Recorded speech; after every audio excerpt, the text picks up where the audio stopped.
animarnos, estimularnos a través de la alabanza. Creo que ha sido muy significativo para cada uno de nosotros volver a recordar esos coros que tienen un contenido bien centrado y estimulante para cada uno de nosotros. Esta mañana vamos a hablar de un tema muy importante y que tiene que ver con la oración. Cuando uno lee la Biblia, uno encuentra que en la Biblia se le da mucha importancia a la oración. Y Jesús, cuando estuvo aquí en la tierra, nos enseñó mucho acerca de la oración. En la enseñanza del domingo pasado, cuando Milton estaba enseñando, él citó un versículo en 1 de Pedro, capítulo 2, versículo 23, refiriéndose a Jesús, que cuando Jesús lo maldecían, no respondía con maldición, cuando parecía, no amenazaba, sino encomendaba la causa al que juzga justamente, o sea, llevaba sus cargas a Dios. Y vez tras vez encontramos en la Escritura ese estímulo de llevar nuestras cargas a Dios. Y en el libro de los Hechos uno encuentra la realidad de la iglesia primitiva.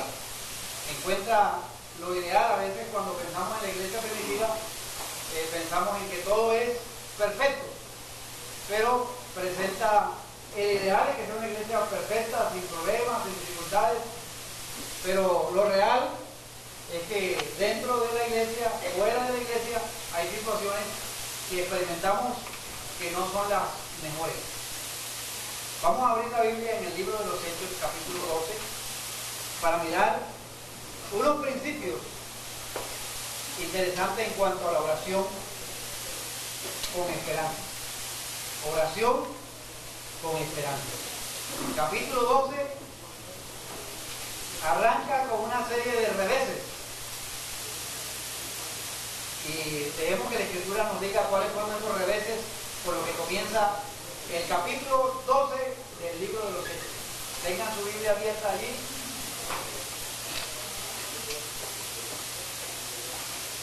Y vamos a leer del 1 al 5.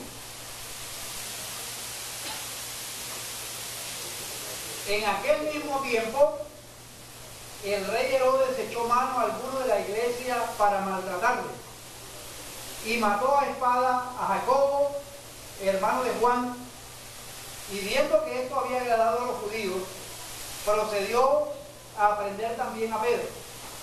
Eran los días de los panes sin levadura, y habiéndole tomado preso, le puso en la cárcel, entregándole a 4 grupos de soldados cada uno, para que le custodiasen, y se proponía sacarle al pueblo después de la Pascua.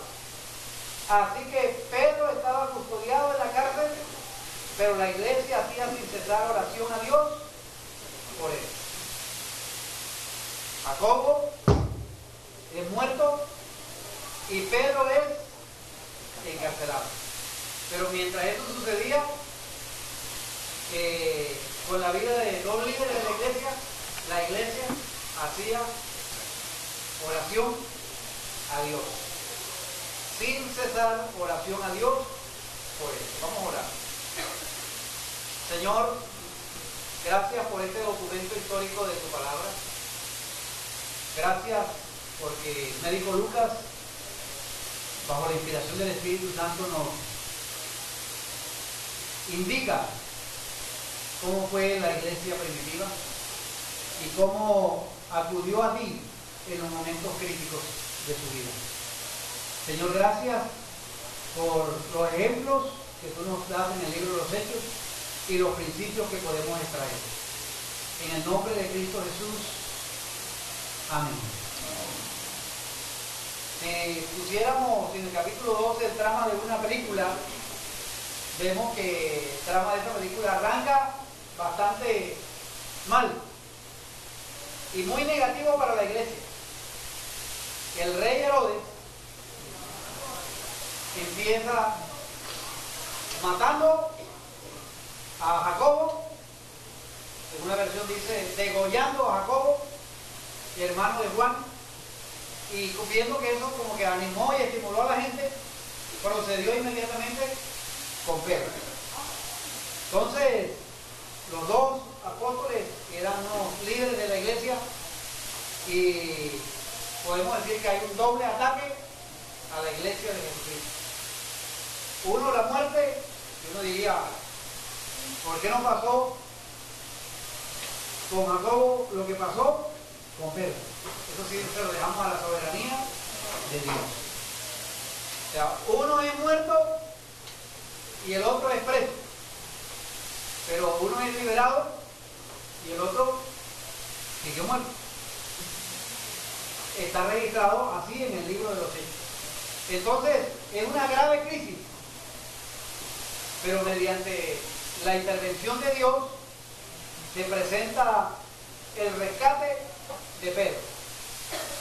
Y lo que yo quiero que miremos en esta mañana es el contraste entre el poder destructivo de Herodes y el poder salvador de Dios.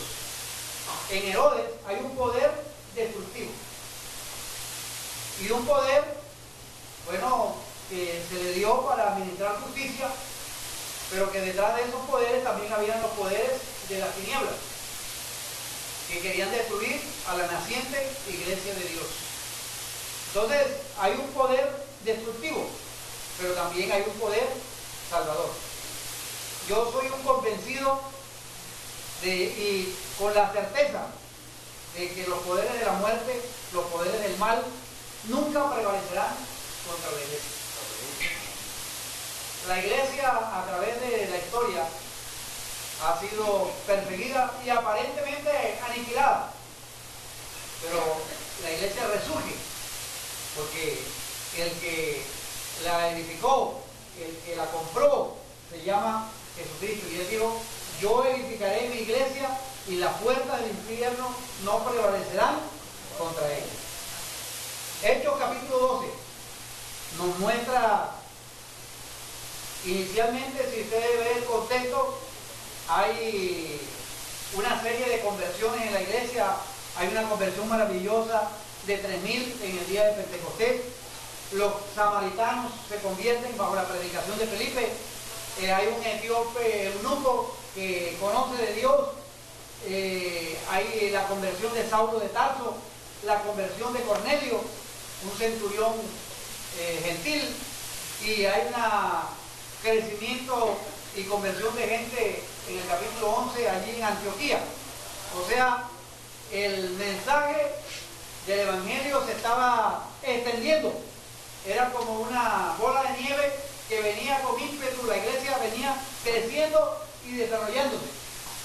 Pero antes de saltar al capítulo 13, que es donde arranca el primer viaje misionero del apóstol Pablo, Dios guía al evangelista Lucas, médico, a registrar el capítulo 12. Es muy fácil de pronto poder pasar del capítulo 11 directamente al capítulo 13 y ver y seguir con la expansión de la iglesia.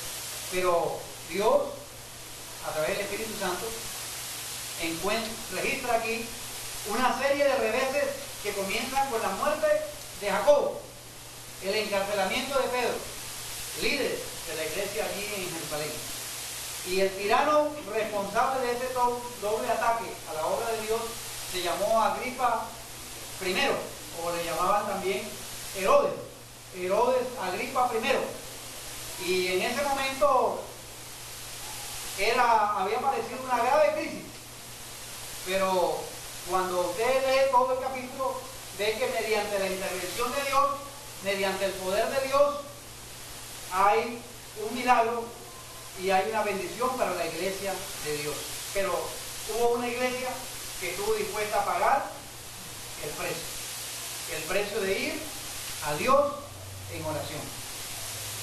El poder destructivo de Herodes con el poder salvador de Dios.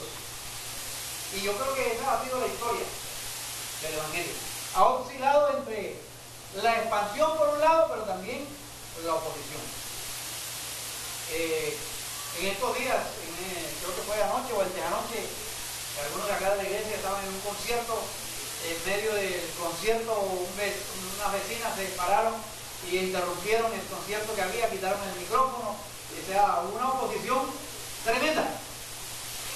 En medio del gozo, en medio de la alegría, en medio de toda la cuestión, hay la oposición. Y eso es una realidad. Cuando hay crecimiento y cuando hay desarrollo también se presenta a veces reducción, se presenta retroceso.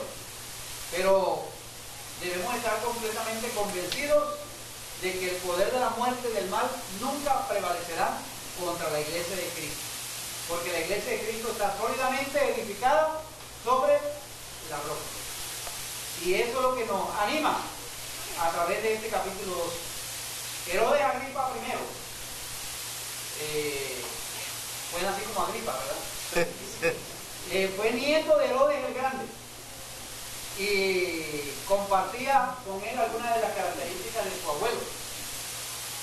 Había unos emperadores después de Herodes el Grande que se llamó Calígula y Claudio, le cedieron porciones del territorio que tenía el abuelo, y el reino de Herodes Agripa I se hizo más extenso, por lo tanto se creía con mayor poder porque tenía mayor extensión.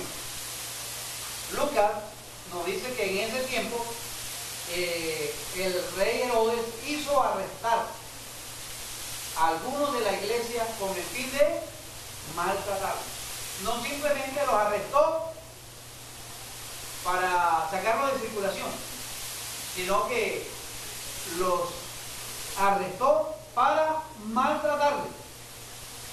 Ahora, Herodes debía haber estado informado de Jesús y sus seguidores, ya que su tío Antipas era el que había conocido y procesado a Jesús.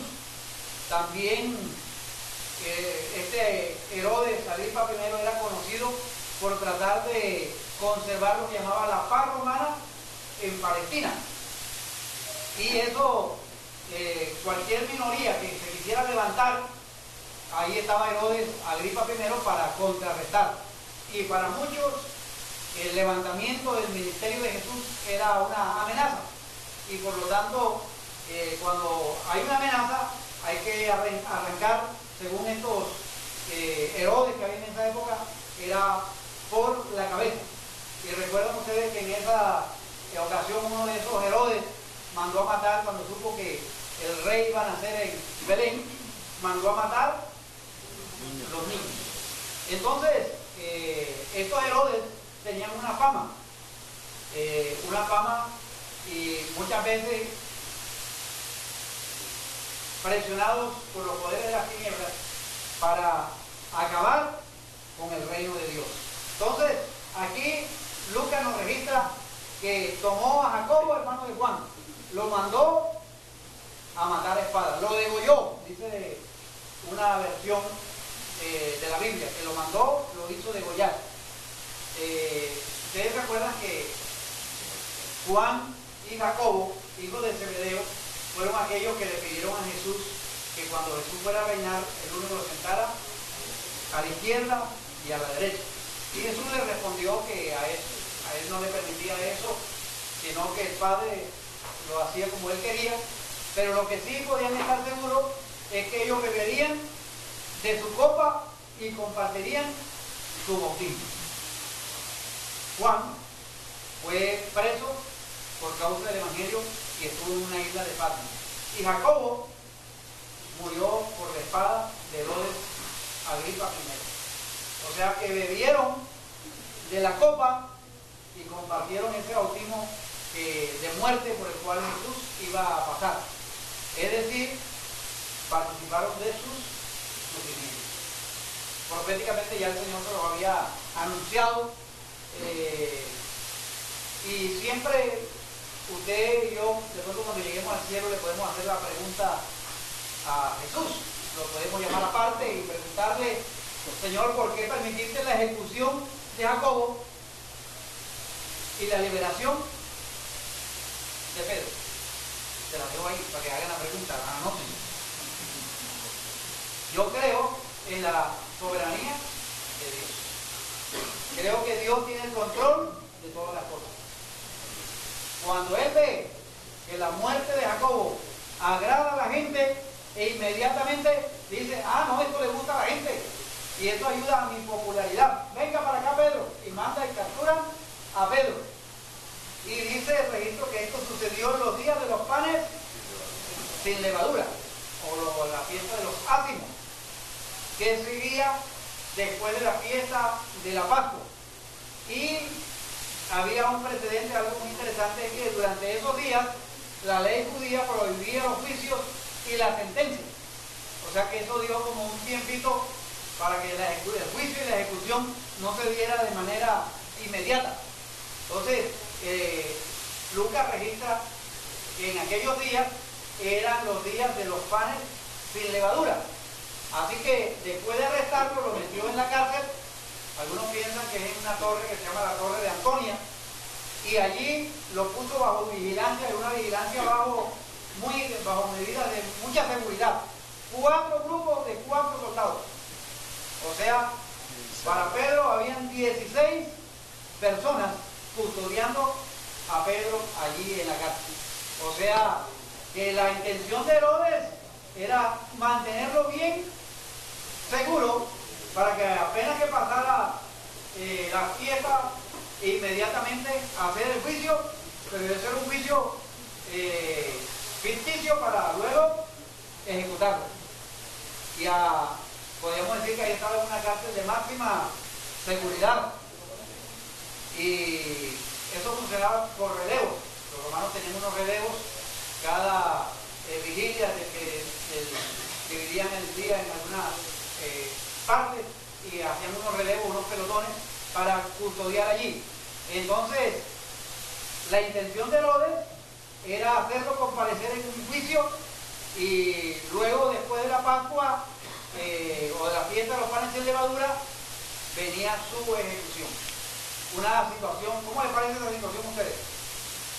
Para mí es una situación extremadamente difícil.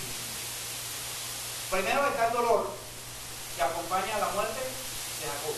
La iglesia está sufriendo el dolor de la muerte de Jacobo, y todavía no se ha repuesto de la muerte de Jacobo cuando ponen preso a Pedro. Eso era desesperante, y no, humanamente, no había posibilidad de que Pedro escapara. Entonces, ¿qué podía hacer la comunidad de Jesús? Podríamos decirlo, una impotente comunidad contra un poder armado como el poder de Roma. Eso es como David y Goliat. El poder tiene la espada, y tiene un recurso que se llama la cárcel, el sufrimiento. Y la iglesia tiene un recurso que se llama la oración. Hoy en día, algunos cristianos han depuesto el recurso de la oración y han buscado otro recurso también, que es el recurso del poder político, la influencia, para poder interceder a favor, y eso está bien, pero no hay que quitar lo esencial que está aquí en este registro, que es la oración. Vamos a ver los sucesos. Ahora, Pedro ya había sido encarcelado en 2 situaciones anteriores. Está en el capítulo 4, en el capítulo 5, por el Sanedrín, ya lo habían metido preso. Después de que ellos fueron liberados, se unieron a la iglesia en oración, y hicieron una oración allá en el capítulo 4, donde reconocían que Dios es soberano, y que Herodes, que Poncio Pilato, que los gentiles, que los judíos habían conspirado contra Jesús para hacer de antemano su poder y su voluntad, habían determinado que sucediera. O sea, eso es algo muy interesante que muestra la soberanía de Dios. Los poderes creen que cuando están ejecutando, lo están ejecutando por sí mismos, pero muchas veces detrás de esos poderes, aún el poder de Satanás está sujeto al poder de Dios. De antemano, lo que Dios ha determinado que sucediera, porque Él sigue sentado en su trono. Aunque aparentemente esté fuera del control nuestro, sigue bajo el control de Dios. Entonces, en otra ocasión, en el capítulo 5, aparece un ángel y le abre la puerta de la prisión y lo libera. Entonces de pronto surgía la posibilidad, si hubo una ocasión en que Dios libró a Pedro, podrá librarlo de nuevo, de manera que incluso que mientras Pedro estaba allá en la cárcel, por eso la iglesia hacía oración por él. Y miren lo que dice, hacía sin cesar oración a Dios por él. En otras versiones dice, oraba constantemente y fervientemente a Dios. Hay un adverbio en griego que quiere decir insistentemente.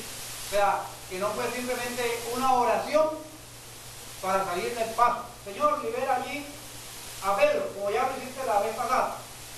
Sino que la iglesia estaba orando insistentemente, incansablemente. Y el término incansablemente es el mismo término que se usa para expresar la agonía que tuvo Jesús allí en el huerto de Getsemaní. Es la misma palabra que usa Lucas allí en el huerto de Getsemaní para hablar de la agonía de Jesús, que su sudor eran como gotas de sangre. Así que era una oración ferviente, insistente. Y ellos creían que de alguna manera, ya fuese por medio de otro milagro o no, Dios podía liberar al apóstol que estaba preso, en respuesta a sus oraciones. Creían, no en la oración, sino creían en el Dios que escucha las oraciones. Porque hoy en día muchas personas creen en la oración y tienen en la puerta de su casa algunas oraciones. Y no es tanto la oración mecánica, es a quién oramos, que es poderoso para responder nuestras oraciones. Y la oración debe ser oración insistente, debe ser oración incansable, porque tenemos aquí dos realidades. Una realidad es la realidad del mundo que confía en la espada y en el poder otorgado por el gobierno. Y está una comunidad que tiene otra arma, y es el arma de la oración. O sea, tiene a Dios de su lado. Entonces, como dije al comienzo, por un lado está la autoridad de Herodes, el poder de la espada, de la seguridad en la prisión, pero por otro lado está el poder que poseen, como dice Jorge Atienza en uno de sus libros, el poder de los desposeídos en la oración. Comunidades que están en situaciones bastante vulnerables, el único recurso que tienen los desposeídos es la oración. Y la oración mueve la mano de Dios. Y la oración obra, y como decíamos nosotros allí, la mano de Dios se mueve. No se ha cortado la mano de Dios para salvar. Así que mientras ellos están orando, dice la misma noche, aquella misma noche cuando dice Herodes le iba a sacar, aquella misma noche, o sea, ya estaban alistando ya todas las cosas para, de pronto afilando la espada, todo el verdugo, todo allá listo, todos los dispositivos para ejecutar a Pedro. Dice que esa noche cuando iban a sacar, versículo 6, estaba Pedro durmiendo entre dos soldados. O sea, ustedes pueden explicar eso, o sea, ¿cómo sabiendo usted que ya a uno de sus compañeros, de sus líderes, ya lo ejecutaron y que usted está en lista, usted pudiera dormir tranquilo, sabiendo que al día siguiente lo más probable es que va a ser ejecutado? Yo honestamente, yo creo que no me están haciendo un testamento esa noche de pronto para ver a quién le dejo las cositas, preocupado de esto por aquí por allá, o sea, toda una serie. Pero la confianza que tenía Pedro era una confianza en Dios, que estaba, dice la Biblia ahí, que estaba durmiendo entre dos soldados, y agrega algo que no agrega en los primeros versículos, y es que estaba sujeto con dos cadenas. sea, no simplemente tenía 16 soldados, sino que había dos que estaban sujetos a esos dos soldados, uno por cada mano. O sea, se puede imaginar una persona amarrada. Yo veo en las películas, por ejemplo, que esposan a una persona, pero un solo. Y de pronto se puede dominar a ese solo, pero dominar a dos, y cuando hay otros allá en la puerta de la salida, o sea, que aquí Lucas trata de presentar el cuadro lo más real posible, para que podamos ver la intervención y el poder de Dios. Sujetos con dos cadenas, y los guardas delante de la puerta custodiaban la cárcel.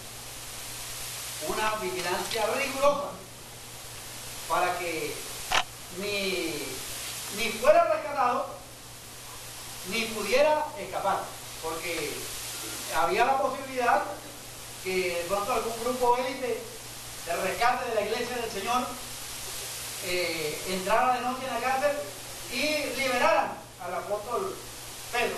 De pronto había esa posibilidad, entonces ahí está la guardia.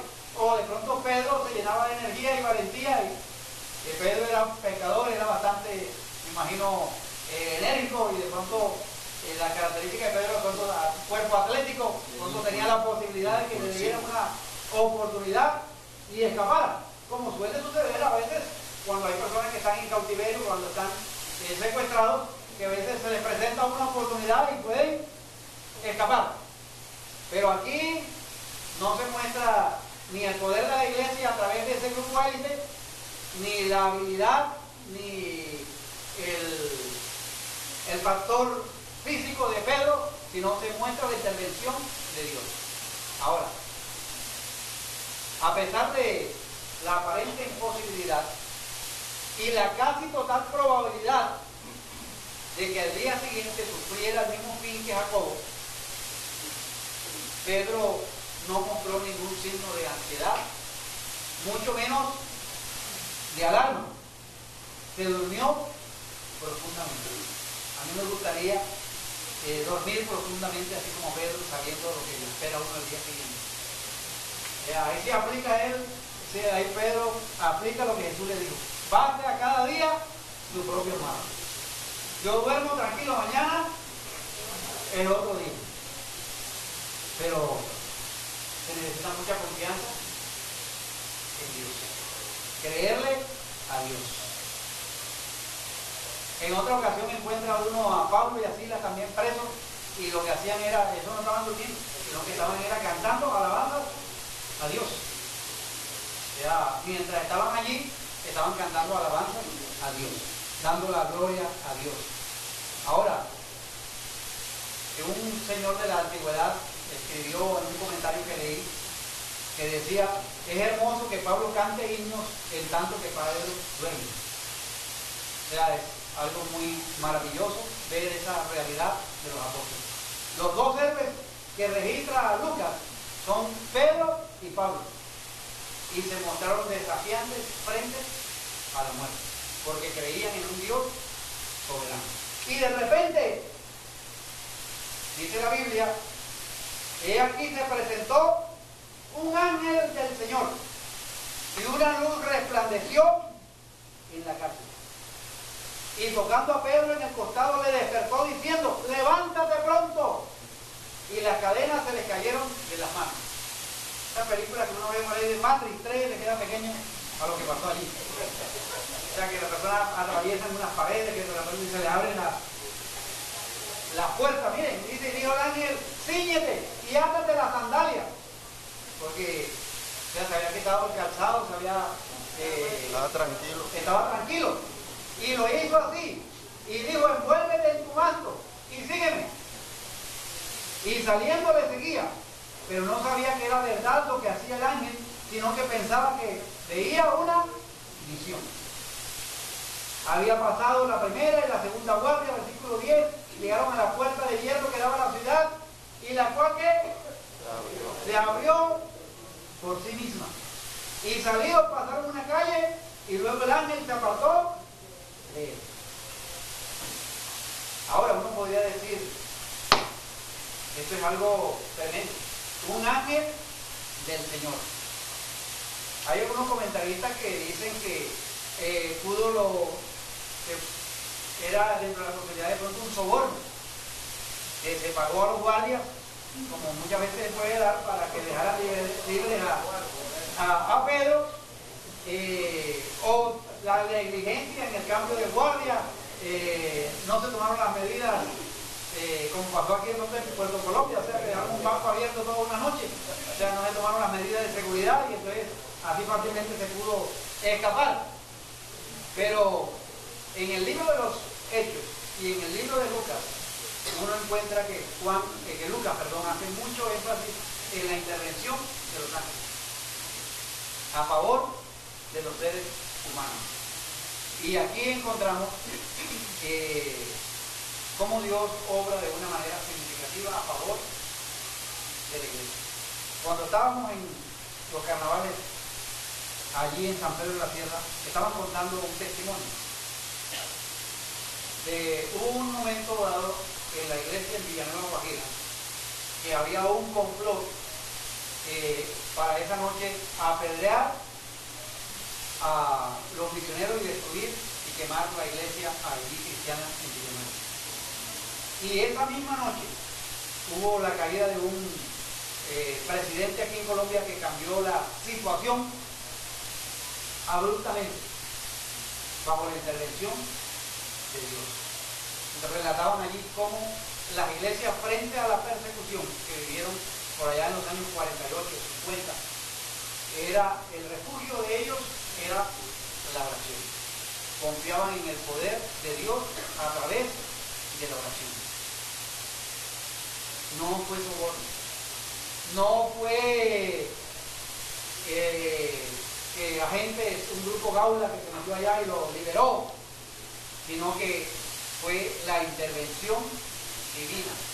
Por eso, más adelante va a ver usted que Lucas registra que él sí daba testimonio de lo que Dios había hecho, de cómo la luz resplandeció en la celda. Y la liberación fue a través de una serie de acciones rápidas, mientras Pablo todavía estaba semidormido. Y Pedro estaba semidormido y pensaba de pronto que era una visión o un sueño bien bonito, porque frente a esta realidad de la muerte al día siguiente uno puede empezar a tener sueños de liberaciones y de pronto pensó que esa era una liberación, pero el relato no requiere ningún otro comentario. Voy a leer que en esta versión dice que de repente apareció un ángel del Señor y una luz resplandeció en la celda. Despertó a Pedro con una palmada en el costado y le dijo: date prisa, levántate. Las cadenas cayeron de la mano de Pedro. Le dijo además el ángel: vístete y cálzate las sandalias. Así lo hizo. Y el ángel añadió: échate la capa encima y sígueme. Pedro salió tras él, pero no sabía si realmente estaba sucediendo lo que el ángel hacía. Le parecía que se trataba de una visión. Pasaron por la primera y la segunda guardia y llegaron al portón de hierro que daba a la ciudad. El portón se abrió por sí solo y salieron. Caminaron unas cuadras y de repente el ángel lo dejó solo. Y entonces Pedro volvió en sí y se dijo: ahora estoy completamente seguro de que el Señor ha enviado a su ángel para librarme del poder de Herodes y de todo lo que el pueblo judío esperaba. Miren ahí ese versículo 11. Entendió verdaderamente Pedro que el Señor había enviado su ángel, que fue Dios el que intervino, que Dios envió a su ángel que lo había librado de la mano de Herodes y todo lo que el pueblo de los judíos esperaba. La iglesia estaba aquí orando, ¿verdad? La iglesia estaba allá en una casa, en la casa de María, la mamá de Juan Marcos, una hermana de Bernabé. Allí en esa casa estaban orando. Y efectivamente cuando Pedro es liberado por el ángel, se dirige allá a la casa de María. Y eso era natural, porque parece ser que era como el sitio de acopio de la iglesia, la sede de la iglesia primitiva en ese momento, donde sabía que estaban los creyentes orando. Le habían mandado un email a él, le habían dicho: hermano, estamos orando por ti, ten confianza, duerme tranquilo, que nosotros aquí oramos. O sea, no te preocupes, como a veces nosotros le decimos a la gente: ay hermano, yo necesito oración. No, tranquilo, oramos. decimos que oramos, pero no oramos. Simplemente es una formalidad. Pero esta iglesia sí estaba orando, pero no estaba orando con esperanza, no estaba orando con convicción de que Dios podía intervenir. Posiblemente, me atrevo yo a pensar, que porque Jacobo había muerto y ellos estuvieron orando y no se dio el milagro de la liberación de Jacobo, la gente de pronto estaba como inquieta. Vamos a orar por si acaso, vamos a ver a orar por qué pasa. Pero la oración a la que nos invita la Escritura y lo que nos invita Lucas es a la oración con esperanza, de que sí pueden pasar las cosas, de que Dios tiene el control de todas las cosas, de que Dios es poderoso y superior a los poderes de las tinieblas, a los poderes como el caso de Herodes también. Pero con esperanza, la iglesia oraba, pero no estaban expectantes de que Dios podía responder de una manera como la que hizo. Ahora, seguramente era un lugar espacioso, tenía una entrada externa, tenía allí como de pronto alguien que contestaba el citófono y después tenía que ir allá a avisarle. Y esa muchacha que estaba allí se llamaba Rode, Rosa. Estaban allí orando, dice el versículo 12, muchos estaban reunidos, y habla de muchos que estaban reunidos. Y Pedro llamó a la puerta del patio y salió a escuchar a una mujer llamada Rode. Esa muchacha reconoció que la voz era la voz de Pedro. Ella reconoció que esa era la voz de Pedro, pero la emoción, de emoción no le abre inmediatamente allí. El manojo de llave, o se le había quedado allá, o de la misma emoción, en vez de abrir, sale a avisar. Ustedes saben que a veces cuando uno viene apurado a la casa y quiere entrar, o sea, por lo general a veces tiene 6 llaves y la última es la que abre. Sí, o sea, y entonces cuando ya tiene la llave está trancado por dentro. Entonces, a veces en esas situaciones hay una liberación maravillosa, pero también el peligro no ha cesado. El peligro todavía sigue inminente sobre la cabeza de Pedro.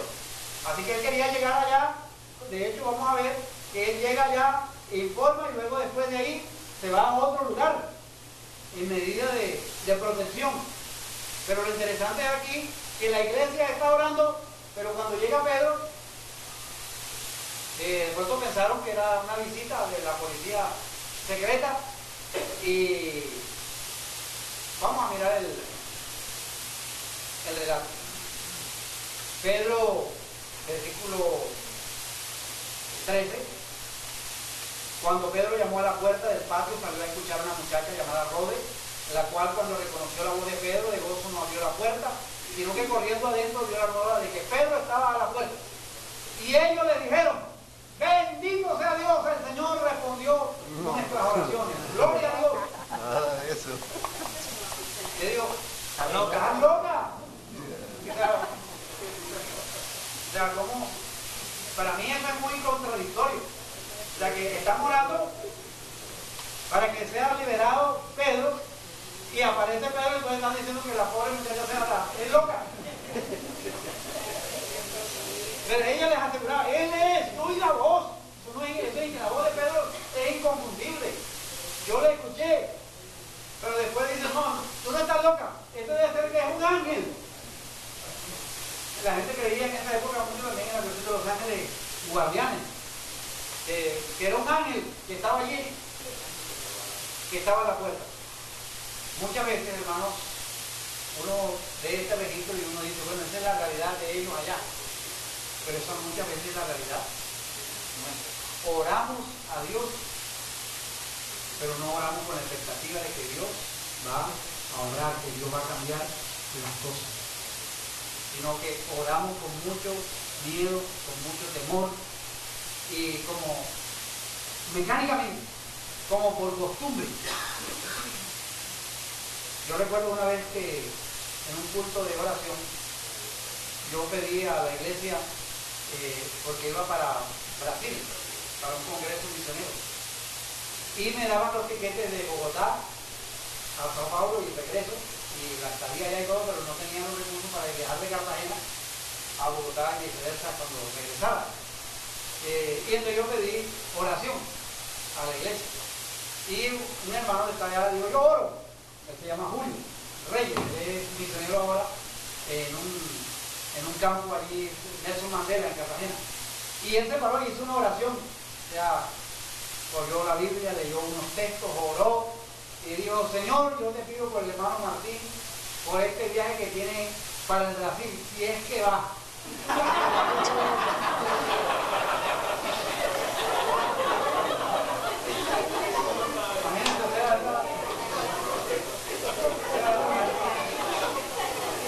Arrancó bien. Porque yo recuerdo, leyó un versículo que decía la oración eficaz del justo puede mucho. Pero muchas veces nuestras oraciones carecen de esperanza y carecen de fe. Señor, yo te pido, Padre, que tú me proveas un trabajo, Señor, y esto por acá, y esto por allá. Yo sé que ese tipo no me da ni ese trabajo. Ese tipo ya ha metido tantas horas de vida allá, no, o sea, no oramos con esperanza, no oramos con confianza en que Dios puede cambiar, que Dios interviene, que Dios obra. Estaban orando, estaban allí reunidos orando, y el propósito fundamental era la liberación de Pedro. ¿Cómo que le van a decir a Rodi que está loca? ¿Cómo que van a decir que es un fantasma? Y están orando para que no se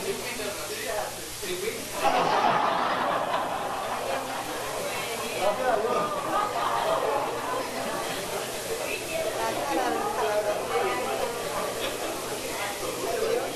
¿Cómo pueden considerar loca a la persona que les informa que sus oraciones, o sea, la emisaria, que les está diciendo que sus oraciones han sido respondidas? Iglesia, nuestras oraciones han sido respondidas. Allá está Pedro. Yo oí su voz, es él. O sea, la alegría, el gozo que experimenta esta mujer es opacado por la vacilación de la iglesia. Miren esos contrastes, ¿no? O sea, hay gozo en ella por saber que Dios ha respondido, que Pedro está ahí, pero la iglesia está vacilante ahí. Entonces, loca y hay un fantasma. Ahora, Pedro entra, al fin le abren la puerta, consiguieron la llave por allá y lo vieron, y dice la Biblia en el versículo 16. Pedro persistía que parece que no fue buen rato, pero lo dejaron ahí. Ellos estaban allá haciendo el análisis de la situación. O sea, desde la pronto se llamaron a Benjamín allá a hacer un examen a la hermana. Para ver si está en su juicio cabal, si la información. Y están haciéndole todo ese proceso allí. Y ven allí, dice, persistía en llamar. Otra versión dice que insistentemente Pedro llamaba a la puerta. Insistentemente Pedro estaba llamando a la puerta. Y cuando abrieron y le dieron, se quedaron atónitos. Pero él, haciéndoles con la mano señal de que callasen, les contó. Miren lo que les contó. Cómo el Señor le había sacado de la cárcel. Cómo el Señor le había afirmado la fe de ellos, afirmarles en el sentido de que fue la intervención del poder de Dios. Y dio unas instrucciones inmediatas, háganle saber esto a Jacobo, a los hermanos, y luego salió y se fue a otro lugar.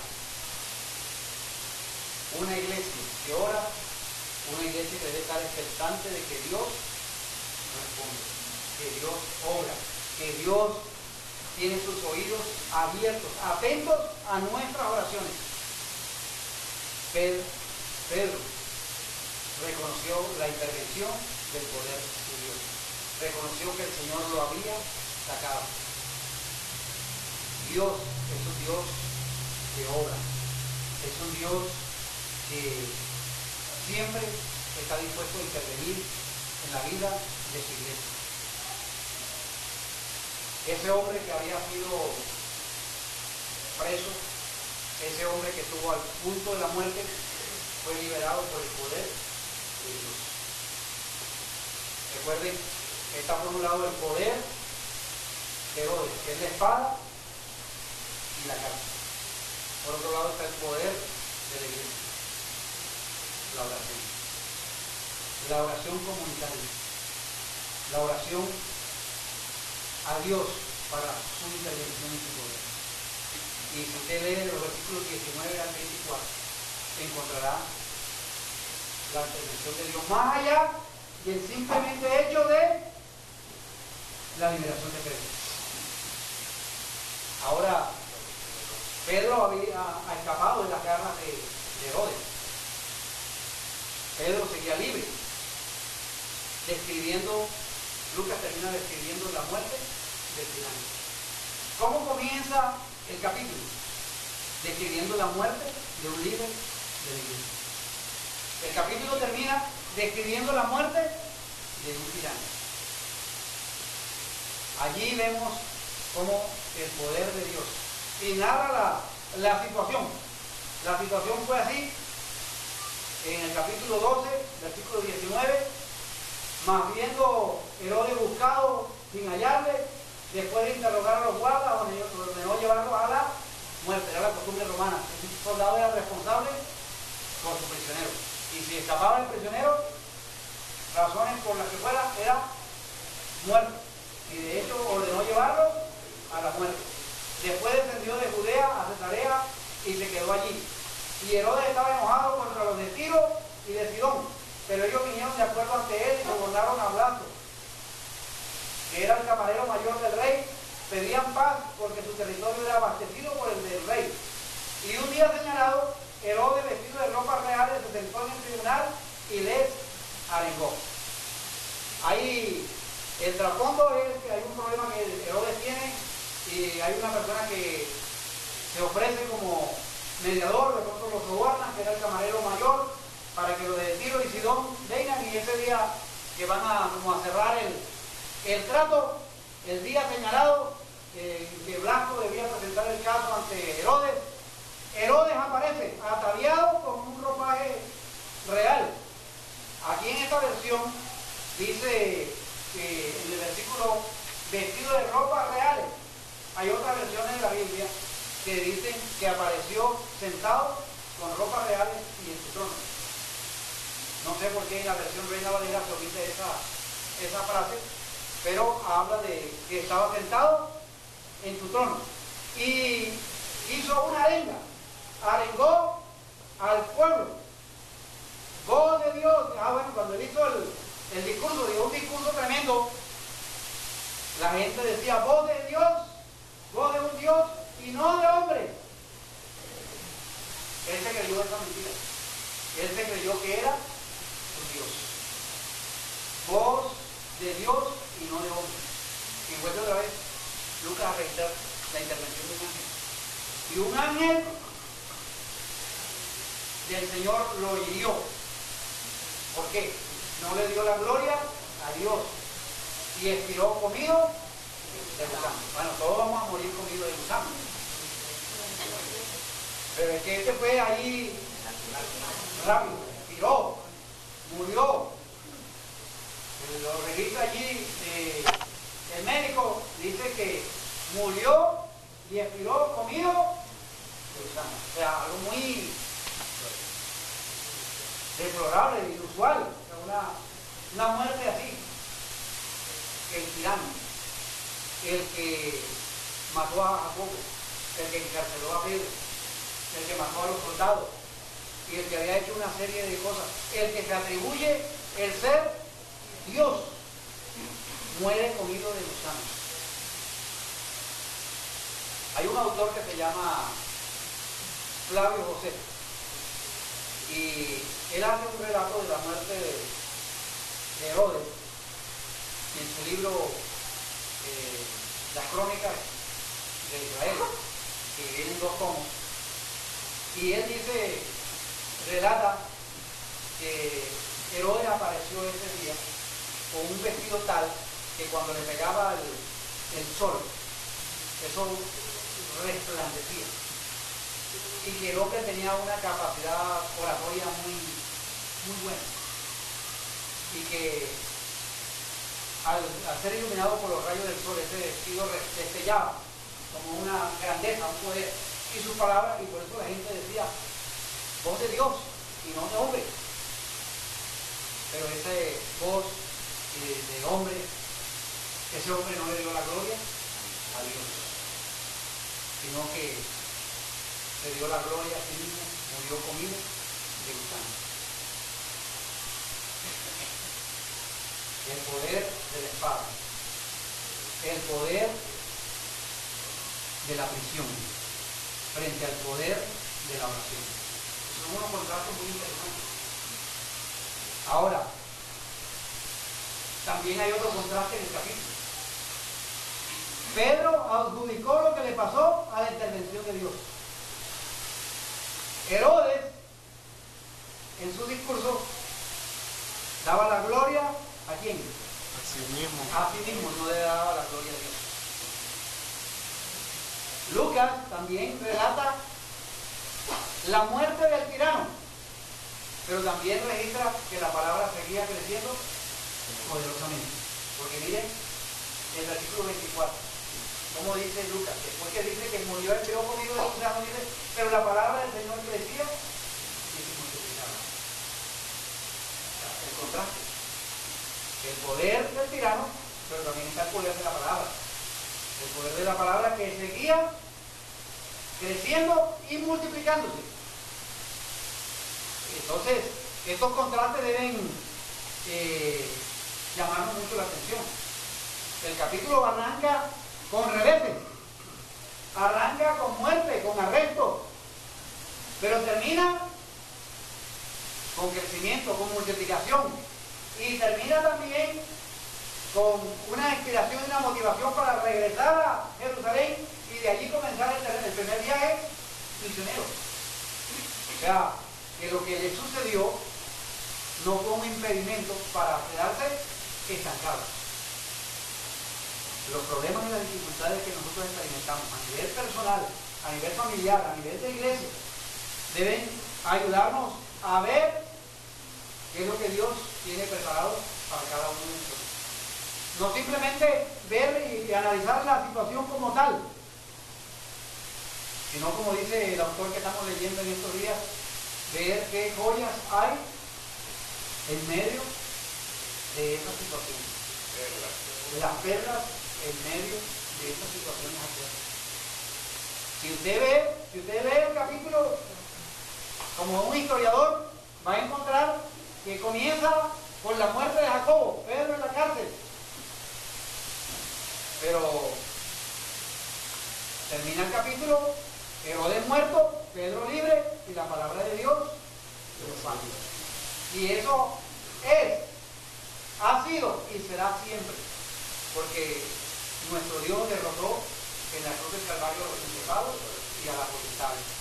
Y él dijo, yo edificaré mi iglesia y las puertas del infierno no prevalecerán contra ella. Pero tenemos que unirnos en la oración.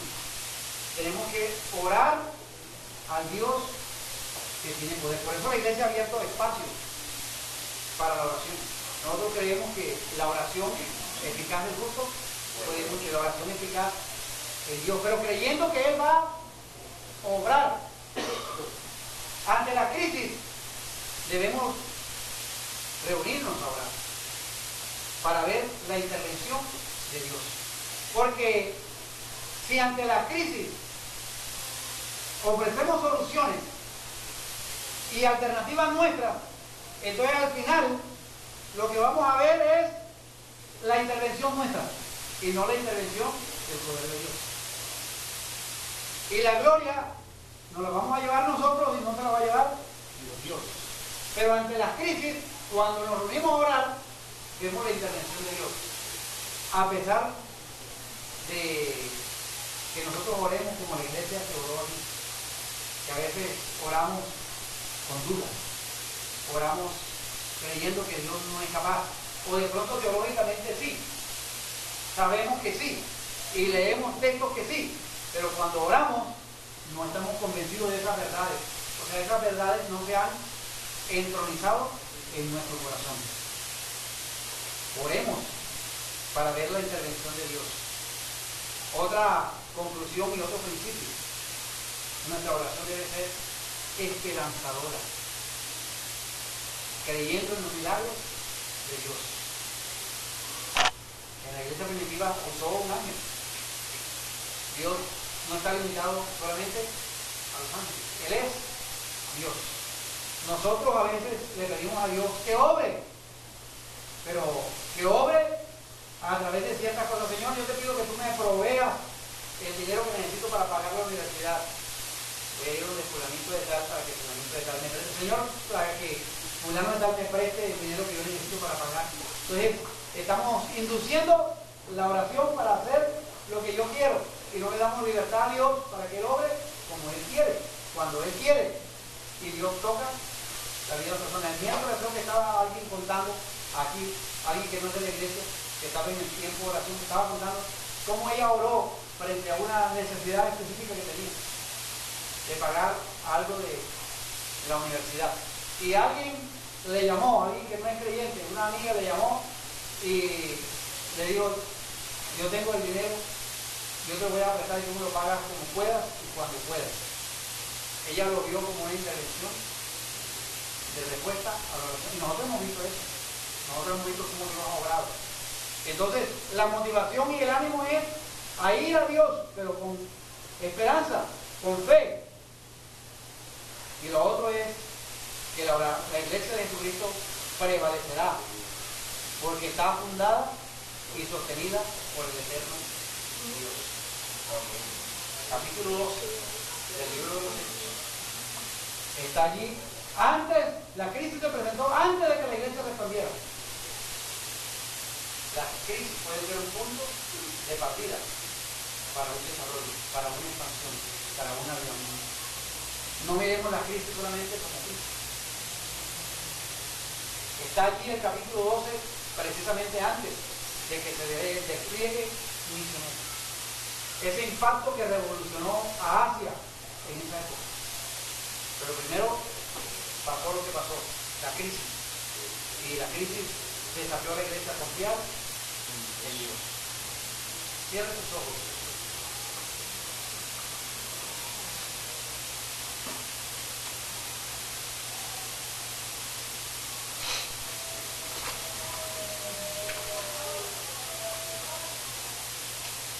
Señor, nosotros creemos en tu palabra. Señor, gracias por estos registros que nos animan, que nos motivan. Gracias, Señor, porque este registro inspirado por el Espíritu Santo estaba ubicado antes de la gran expansión misionera. Esa gran expansión misionera que nos ha afectado hasta el día de hoy. Que nosotros somos fruto de esa expansión misionera. Pero primero hubo esta situación difícil, en la cual Pedro reconoció tu intervención, Señor. Padre, venimos a ti reconociendo que tú eres Dios y que tú tienes la respuesta a nuestras crisis, a nuestras realidades, a nuestras necesidades. Te pedimos en el nombre de Jesús que tú nos envíes ayuda desde el santuario y que desde Sion tú nos sostengas y que podamos, como Pedro, dar testimonio. El Señor intervino, el Señor me liberó, el Señor abrió las puertas, el Señor envió su ángel. Estoy aquí, dijo Pedro, por la intervención de Dios. Y que frente a las crisis personales, familiares que podamos estar experimentando, como iglesia, Señor, podamos ver la intervención y el poder tuyo. Líbranos, Señor,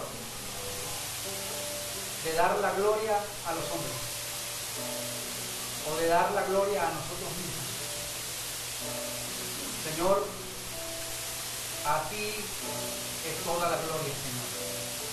Porque hemos sido creados para alabanza de tu gloria. Y ninguno de nosotros los seres humanos podemos robarnos la gloria que solo te pertenece a ti, Señor. Señor, gracias por el recurso que tú has dado a esta iglesia. El recurso de la oración. Y gracias porque tú sigues atento a nuestras oraciones. Que tu palabra nos anime a congregarnos a través de ministerios, a través de los grupos familiares, a través de los espacios los miércoles, los sábados, a través de los tiempos de humillación que vamos a tener para buscarte, Señor. Para buscar con esperanza la intervención tuya, Señor. Padre, recibe mucha gloria, recibe mucho honor. Gracias, muchas gracias. En el nombre de Jesús. Amén y amén. Amén. Vamos a terminar cantando, declarando nuestra victoria ha llegado.